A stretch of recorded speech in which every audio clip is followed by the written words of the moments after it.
கனவு கண்டார். பட்டங்கள் ஆள்வதும் சட்டங்கள் செய்வதும் பாரினி பெண்கள் நடத்த வந்தோன்னு அடிமையா இருக்க பெண்கள் எல்லாமே வெளியே வந்து நிறைய பட்டங்கள் வாங்கணும்னு ஆசைப்பட்டாரு. இன்னைக்கு நாங்க வாங்கியிருக்கோம் நிறைய பட்டங்கள். ஆனா எப்படிப்பட்ட பட்டங்கள் தெரியுங்களா?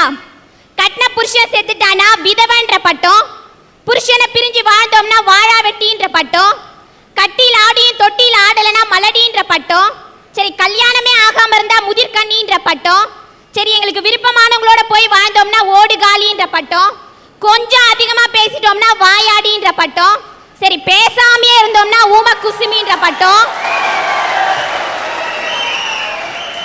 இன்னைக்கு எத்தனை பட்டங்க எங்களுக்கு இந்த சமுதாயத்துல, இத்தனை பட்டங்களையும் இன்னைக்கு தாங்கிக்கிட்டோம். நாங்க இன்னைக்கு பறக்கணும் தான் ஆசைப்படுறோம், சாதிக்கணும் தான் இன்னைக்கு நினைக்கிறோம். ஆனா எங்களை சுத்தி இருக்க மனித மிருகங்கள் அவங்களுடைய பாலியல் கொடுமைகளினாலும் இன்னும் எத்தனையோ கொடுமைகளினாலும் சாதிக்க வேண்டிய பெண்களை இன்னைக்கு சாம்பல் ஆக்கிட்டு இருக்காங்க. அந்த மாதிரியான பாலியல் வன்முறையிலான பெண்களை கொடுமைப்படுத்துகின்ற மனித மிருகங்களை தான் இன்னைக்கு நாடு கடத்தணும்னு நான் பேச வந்திருக்கேன். சபாஷ்.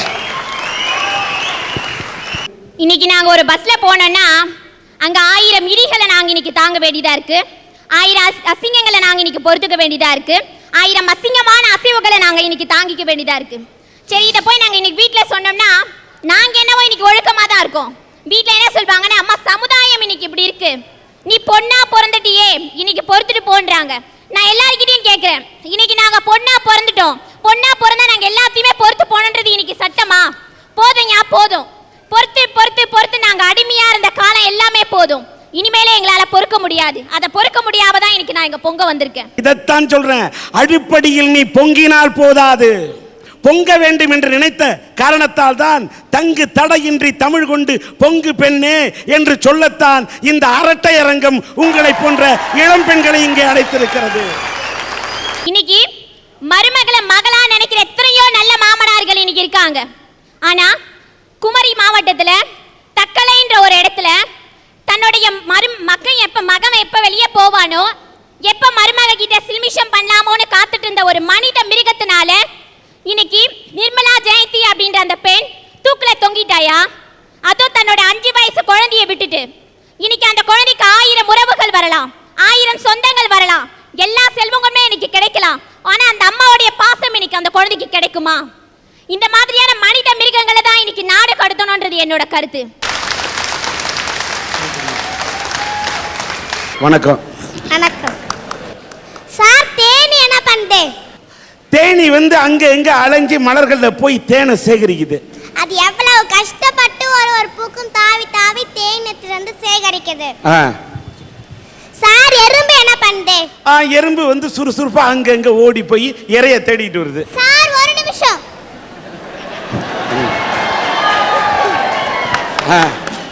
பாப்பா கேட்டாங்க எறும்பு என்ன பண்ணுதுன்னு, அதுக்கு நீங்களும் ஒரு பதில் சொன்னீங்க சார். இதே ஒரு நடிகையை கேட்டிருந்தா என்ன தெரியுங்களா சொல்லுவாங்க? சின்ன ராசாவே சித்திரம்பு என்ன கடிக்குது அப்படிதான் சார் பாடிருப்பாங்க. சீமா, நீ ரொம்ப ஓவரா போயிட்டு இருக்க. சார் காக்கா குருவியா என்ன சார் பண்ணுது? காக்கா குருவில அங்க இங்க பறந்து தன் இறை தேடிட்டு வருது. அது எவ்வளவு கஷ்டப்பட்டு ரொம்ப தூரம் போய் தான் குஞ்சுகளுக்கு யாராச்சும் தான் குஞ்சுகளுக்கு கொடுத்து சாப்பிடுது. 5 அறிவு படிச்ச விலங்குகளே தன்னோட கடமையை செய்யறப்போ 6 அறிவு படிச்ச சில இளைஞர்கள் மட்டும் தன்னோட கடமையை செய்யாம வீணா பழுது பாக்கி இருக்காங்க சார். சபாஷ். தேனி என்ன பண்ணுது, எறும்பு என்ன பண்ணுது, காகம் என்ன பண்ணுது, எல்லாம் சுறுசுறுப்பா இயங்கி இறைச்சேக்குது. ஆனா வாழ வேண்டிய வயதுல இளைஞர்கள் எல்லாம் பொழுதுபோக்கே வாழ்க்கை என்று வாழ்க்கையை வீணாக அடித்துக் கொண்டு சுற்றித் திரிகிறார்களே, அந்த இளைஞர்களை பற்றி பேச வந்திருக்கிறேன் என்று ஒரு அரும்பு முள்ளையாக இருக்கக்கூடிய ஒரு சிறு இந்த குழந்தை பேசும்போது நான் ஏன் இந்த இந்தியா நிமிர்ந்து நிற்காது? சபாஷ், உனக்கு என்னோட பாராட்டு. பாரதியார் என்ன சொன்னார் சார்? பாரதியார் என்ன சொன்னார்? பாரதியார் நீ சொன்னாதான் தெரியும். ஓடி விளையாடு பாப்பான்னு சொன்னார். சரி, எதுக்காக சார் சொன்னாரு?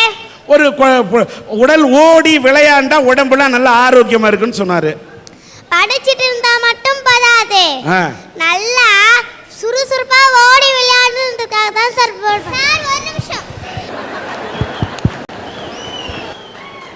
அவங்க அம்மா வீட்ல டெய்லி படிக்க சொல்லுவாங்க போல இருக்கு, விளையாடவே விட மாட்டேன்றாங்க போல இருக்கு சார். அந்த பிரச்சனையை கொண்டு வந்து பாப்பா இங்க சொல்றாங்க சார். சரிம்மா. சார் அதுக்கு ஒன்றும் நான் சொல்லல சார். குழந்தைங்க படிச்சுட்டு இருந்தா மட்டும் போதா சார், சுறுசுறுப்பா ஓடி விளையாட்டு இருந்தா சார். அதுக்காக தான் சார் சொன்னேன். சரி, ஓடி விளையாடணும், ஓடி நல்லா விளையாடலாமா? பாரதியார் சொன்னார். அவர் குழந்தைகளுக்கு மட்டுமா சார் சொன்னாரு? இளைஞர்களுக்கு தான் சார் சொன்னாரு. இளைஞர்களுக்கும் சொன்னாரு. சரி. எப்படின்னா குழந்தைங்களா இருக்கிறப்போ சுறுசுறுப்பா விளையாடணும். சரி. இளைஞர்களா இருப்போ சுறுசுறுப்பா உழைக்கணும். அதுக்காக தான் சார் சொன்னாரு. சரிம்மா. சார் அவை பாட்டி என்ன சொன்னாங்க? என்ன சொன்னாங்க சொல்லு. திரைக்கடலோடையும் திரவியம் தேடுன்னு சொன்னாங்க. அவங்களாம் அந்த காலத்து மனுஷங்க. இந்த காலத்து மனுஷன் ஜனாதிபதி என்ன சொன்னார்னா, கனவு காணுங்கள் இளைஞர்களே என்னார். ஜனாதிபதியே கனவு காண சொல்லிட்டாரு.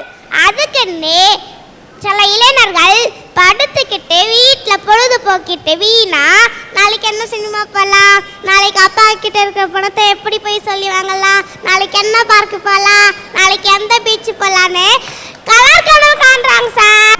நம்ம எப்படி முன்னேறலாம், நாட்டை எப்படி முன்னேற்றலாம் திட்டம் போட சொன்னாரு சார். திட்டம் போட சொன்னாரு. சபாஷ்.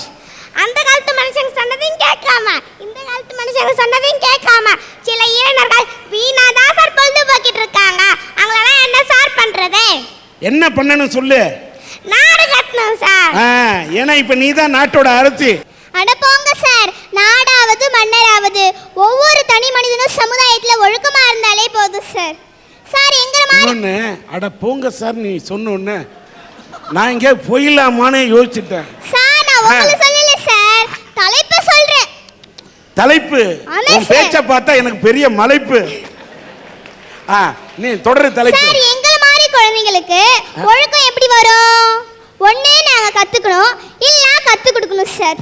கத்து கொடுக்கறவங்க யாராருன்னு பாத்தீங்கன்னா, ஒண்ணு பெற்றோர்கள், ரெண்டு ஆசிரியர்கள், மூணாவதுன்னு பாத்தீங்கன்னா எங்களை சுத்தி இருக்கிறவங்க. சரி நாங்களே கத்துக்கலான்ட்டு சமுதாயத்துக்கு வந்தா இங்கு சிறுநீர் கழிக்காதே நாயே அப்படின்னு எழுதி போட்டிருப்பாங்க சார். அங்கதான் நம்ம ஆள் வந்து மோளுவான். பக்கத்துல இருந்து ஒருத்தன் வந்து கேட்பான், டேய் ஏண்டா எங்க மோல்ற அப்படின்னு கேட்பான் சார். உடனே இவன் சொல்றான், டேய் நல்லா படிச்சு பாருடா, இங்கு சிறுநீர் கழிக்காதே நாயே அது நாய்க்கு தான் பொருந்தும், எனக்கு பொருந்தான்னு சொல்லிட்டு நாயை விட கேவலமா இருக்காங்க சார். சரி இங்கதான் இப்படி இருக்காங்கன்னு சொல்லிட்டு சில சினிமாக்கு போனா அந்த காலத்துல உங்க காலத்துல பாடினாங்க சார். எப்படி தெரியுங்களா? செந்தமிழ் தேன் மொழியால் நிலாவென சிரிக்கும் மலர் கொடியால், நிலாவென சிரிக்கும் மலர் கொடியால், பைங்கனி இதழில் பழரசம் தருவான் பருகிட தலை குனிவாள். செந்தமிழ் தேன் மொழியால் நிலாவென சிரிக்கும் மலர் கொடியால், நிலாவென சிரிக்கும் மலர் கொடியால். அழகா பாடுனாங்க சார். ஆனா எங்க காலத்துல பாடுறாங்க, ஆ முதல் அக்கு தானடா, ஹா ஹா அக்கா முன கிக்கு தானடா, ஹா ஹா ஏ முதல் சட்டு தானடா, இவ எவர் சில்வர் தட்டு தானடா, கொட்டாங்குச்சிக்குள்ள வயண்டி ரெண்டு பேரும் கூட்டாஞ்சோறு ஆக்கி தின்னலாம், 8ஆம் நம்பர் போல தேகத்தை நான் இப்போ 1ஆம் நம்பர் ஆக்க போறேன் டா டா டா, யப்பாஞ்சி பாவா பாவா பா, யப்பாஞ்சி பாவா பாவா பா. இப்படி பாடுறாங்க சார். எனக்கு ஒரு டவுட் சார், யப்பாஞ்சி பாவா பாவா பானா என்ன சார்? என்ன மீனிங் என்ன கேக்குறேன், நான் எங்க போய் மீனிங் சொல்றது? எங்க தமிழ் இது மாதிரி தான் சார் போய் கேட்டேன். எங்க தமிழாக்காவது தெரியும் போய் கேட்டேன் சார். சார் ஒரு நிமிஷம், நானும் கொஞ்ச நேரமா பார்த்துட்டு இருக்கேன். அந்த அக்கா சினிமா பாட்டே தான் ஒழுங்கா. சபாஷ். என் பாரதி கண்ணம்மா, நீதான் இந்த பாராட்டும் பெண்ணம்மா. சபாஷ். எங்க தமிழையாகிட்ட இப்படிதான் சார் போய் கேட்டேன் நானு. இந்த பொண்ணுக்கு விவரம் தெரியல. சின்ன ராசாவே சித்தருந்து ஒண்ணு கடிச்சுதா. இந்த பாட்டோட மகிமை பாரதியார் பாட்டுல வருமா? அப்படின்னு நம்ம இளைஞர்கள் நினைக்கிறாங்கல்ல. ஆமா சார். ஓகே. எங்க தமிழையாட்ட போய் கேட்டேன் சார். சரி எங்க தமிழையாக்காவது அந்த எப்பாச்சி பாவம் ஒப்பாவை பார்க்க அர்த்தம் தெரியும்னு போய் கேட்டேன். ஐயா எப்பாச்சி பாவம் ஒப்பானா என்னங்க ஐயா அப்படின்னு போய் கேட்டேன். உடனே எங்க தமிழையா என்ன கோல் எடுத்துட்டு அடிக்க வராருங்க ஐயா. ஏன்னு கேட்டா என்ன கெட்ட வார்த்தை திட்டுறியான்னு கேட்டுவிட்டாருங்க சார் என்ன பார்த்து. விவேகானந்தர் ஒன்று சொல்லியிருக்காரு, wealth is lost, nothing is lost, health is lost, something is lost, but character is lost, everything is lost. அதாவது ஒரு மனிதன்ட்ட இருக்க பொருள் வள செல்வம் குறைஞ்சா கூட மறுபடியும் அதை நம்ம சேர்த்து ஒரு மனிதன்ட்ட இருக்க பொருள் வள செல்வ வளம் குறைஞ்சா கூட மறுபடியும் அதை நம்ம சேர்த்துக்கலாம்.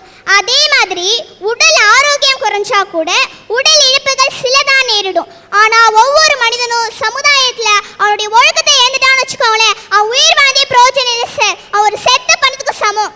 அதனால தான் சொல்றேங்க ஐயா, நான் ஒவ்வொரு தனி மனிதனும் சமுதாயத்துல ஒழுக்கமா இருந்தான்னு வச்சுக்கோங்களேன், நம்ம யாரையும் நாடு கடத்த தேவையில்லை. தாங்க ஐயா நான் பேச வந்திருக்கேன். சபாஸ், காட் பிளஸ். நல்ல காலம் பிறக்குது, நல்ல காலம் பிறக்குது, ஜக்கம்மா வந்திருக்கான்னு சொல்லிக்கிட்டு 5 வருஷத்துக்கு முன்னாடி ஒருத்தன் வந்தான்.